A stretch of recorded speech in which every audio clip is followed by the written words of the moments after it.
You have 30 seconds to look at questions 1 to 6.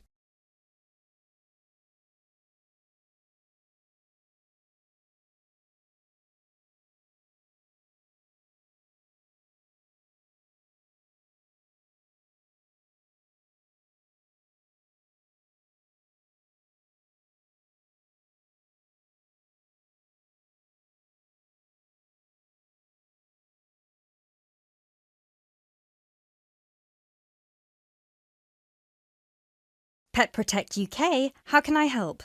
Oh, hello there. I'm calling to inquire about your pet insurance plans. Of course, just give me a second, please. Sure. So, have you checked our website already to see the options we offer?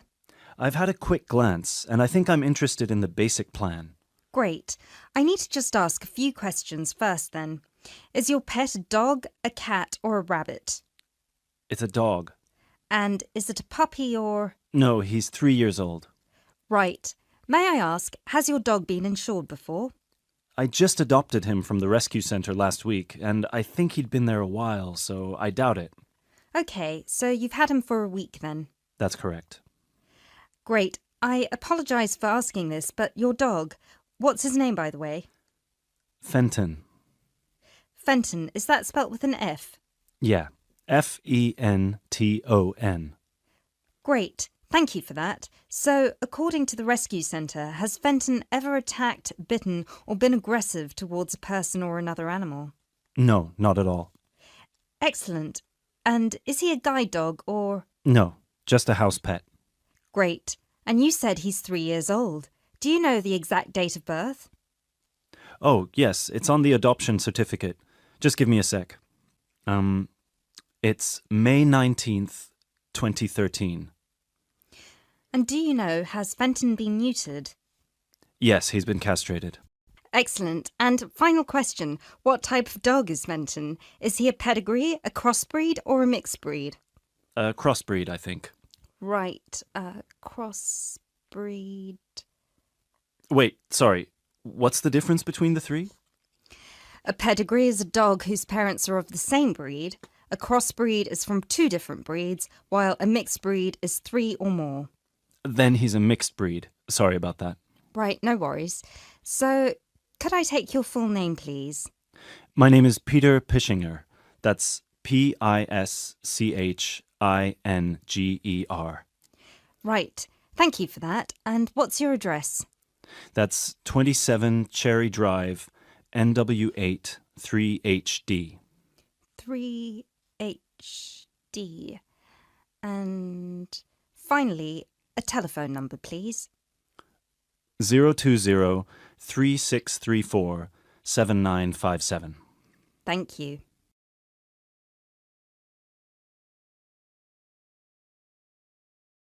You now have 30 seconds to look at questions 7 to 10.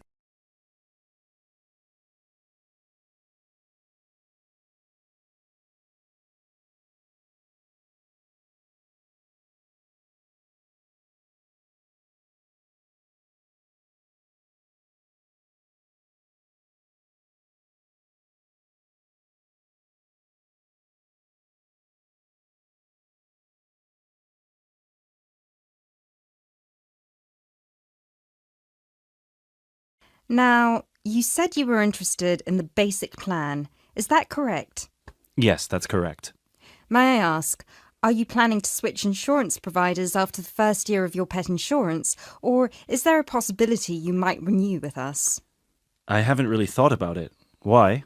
The reason I'm asking is because if you plan to renew with us, it might be worth considering our premium or ultimate premium plan. With the basic plan, you will have to pay the same fee of £8 per month regardless of how long you stay with us. If you choose one of our other 2 plans, though, you will receive a discount for the first 6 months. You'll only have to pay £12 for premium and £15 for ultimate. And then, depending on your circumstances, you might be eligible for further discounts after your first year, depending on how many expenses you claim. If you claim less than £300, you'll have to pay the same as for the basic plan, but receive the cover provided by the premium plan. Huh. Is that something you might be interested in? I'll have to think about it. Is it possible to switch to one of the other plans later on? Yes, of course. You can always upgrade. Let's stick to the basic plan for now then, and then I might call you back to switch. No problem. So, what happens now? Well, first we would need you to come over with little Fenton so we can have a look at his documents and medical history. We'd also need you to get him to the vet for a quick checkup. All of this is standard procedure before we can proceed with the insurance plan. And then, when all that's done, you can either set up a direct debit in person or you can call us back and do it over the phone. Right. And the basic plan will cover... Well, the basic plan covers veterinary fees, obviously, plus a few more things such as boarding costs, loss by theft or straying, advertising and reward, death by accident or illness. You can find a comprehensive list on our website, or I could forward it to you via email if you prefer. Thanks. I'll check the website. No problem. So, shall we book you an appointment so you can come over?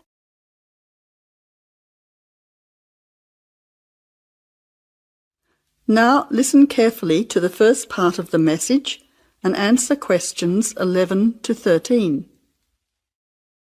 Welcome to the tourist information line for the Valley Food Trail.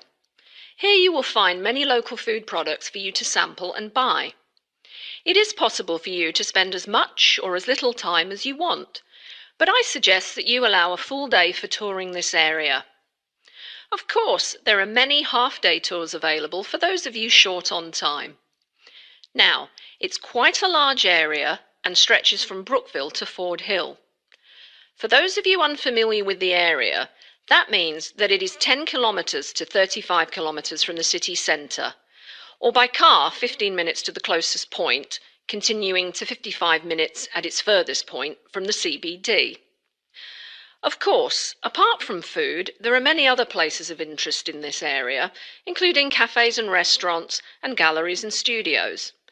But I wouldn't recommend you go here to see parks and gardens.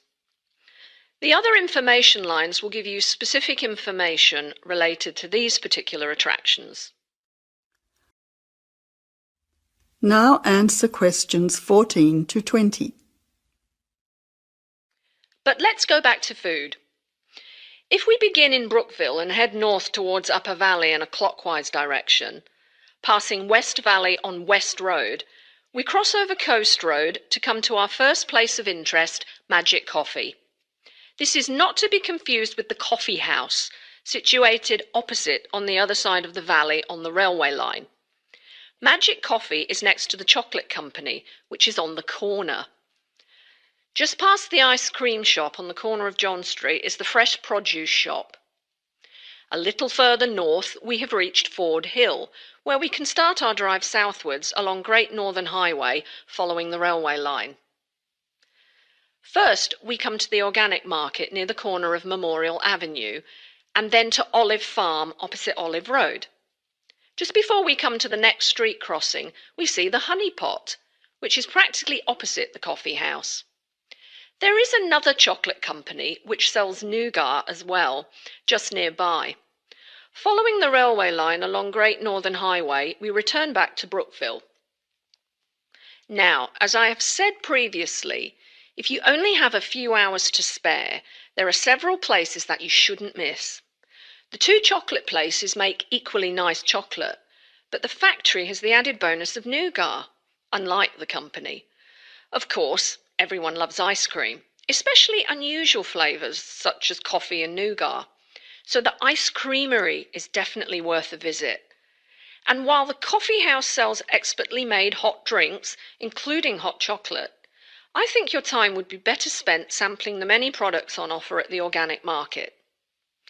Well, I hope you enjoy your time visiting the Valley Food Trail and enjoy all the wonderful local foods on offer.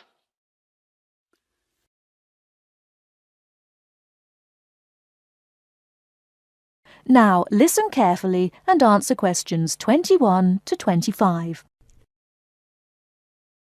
Hey guys! Oh, hey Gail, you made it. Yeah, sorry. I was stuck at the library paying late fees. Have you guys started going through the data yet? Yeah, we've already collated it and we've started designing the graphs we're going to use in the presentation. Oh, really? That's fast. Well, anyway, here's what we've got so far. Okay, so Wow, 38% said they thought about quitting school in the first year. That's a huge number. Yeah, and only 10% said they were happy at school from beginning to end. Amazing, isn't it? Yeah, I thought the majority would be happy here. Well, just remember that about 30% of the school population are foreign students, and from the UK students, only 2% are actually from the area. So, I guess it makes sense that people would miss home. Yeah, but to want to actually quit school. Well, they didn't want to exactly, they just thought about it. Okay, so how should we organise the presentation? What did you guys decide? Well, Kevin and I were saying that we should start by explaining what the topic of our research was, and how we decided to collect the data. So, I'll start by saying that our topic was how first-year students felt a month after beginning school, and how their attitudes progressed and changed by the end of the academic year. So then we were thinking that I should explain that the population we want to study was obviously first-year students, but because we need their complete experience from the beginning to the end of their first year, we'd have to actually poll students in their second and third year. And then we said that you should explain how we access the population. So I'll say that we got the permission from the school to go to different classes from different departments and hand out the surveys in paper form, right? Right. And that it took us about 3 weeks to complete this part of our research. So then we need to describe the 3 different areas of focus of our survey. So Lindsay can do that. Say that the survey had 3 sections. The first one, asking just some general questions about the age, gender, nationality and field of study of each student. Then the second one focused on how they felt in their first 6 months at school. And the third, how they felt in the summer after their first year was complete. That sounds good.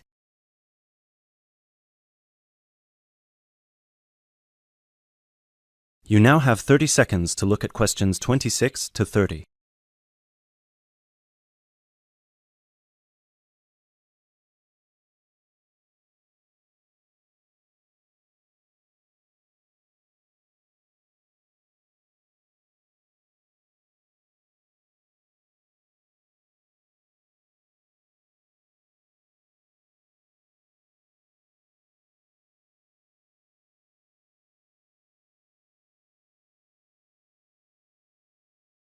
Okay, so let me see the breakdown.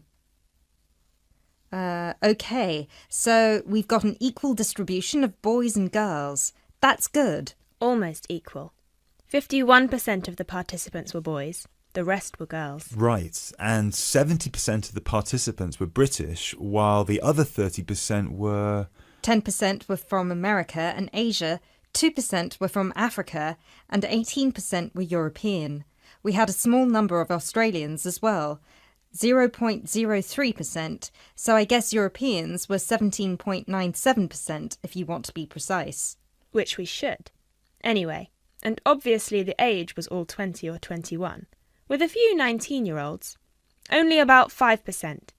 No, wait. 4%. Right?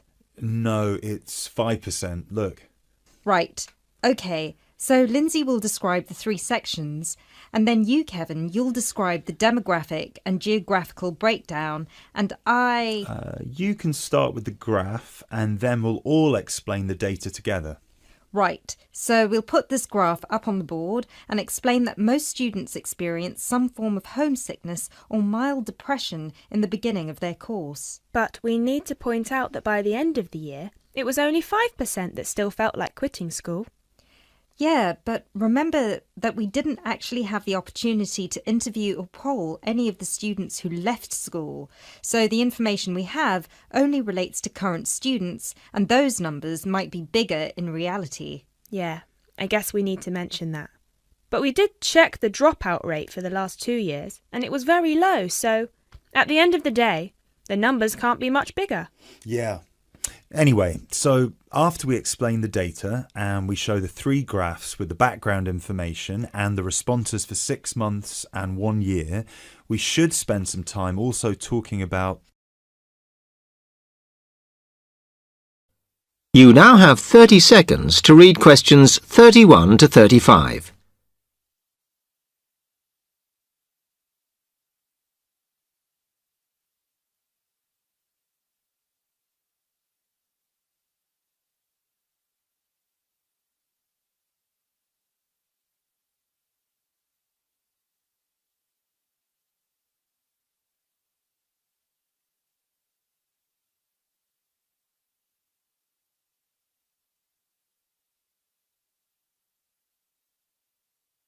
Okay, now today we're looking at changes in communication, and specifically changes that have just happened or are likely to happen in the next few years. Key to this is the mobile phone, which is increasingly being seen as an all-purpose system rather than just a phone. If you only use your phone for texting and making calls now, you will be amazed at how you'll be using it in the future. The technology has been developed for a range of other uses. For example, phones could be used so that if you are meeting someone and they get lost, you could send them a map of your location to help them. This will save all those complicated explanations over the phone and our poor friends or colleagues trying to drive and find out where they are at the same time. And if you get bored waiting, or if you're traveling, for example, you will soon be able to see TV news on your phone as it is actually being broadcast. This means that you won't have to miss any of your favorites if you were away for a few days. Most people have got used to texting now, and young people send pictures to each other. But what is exciting is the possibility of putting music with them before you send them. And it's not all frivolous. Phones are going to become even more critical in business and education. Some recent developments have a highly practical usage. So, for example, as lecturers, we will be able to send everybody a text to let them know if lectures have been cancelled. And the new phones could have a further use in education, as well as business, as they will enable us to go to any destination, such as when we are doing a field trip, for instance, and from there to send data directly to a computer so that we can access it when we get home. This means we will no longer be limited by what the phone can store. You now have 30 seconds to read questions 36 to 40.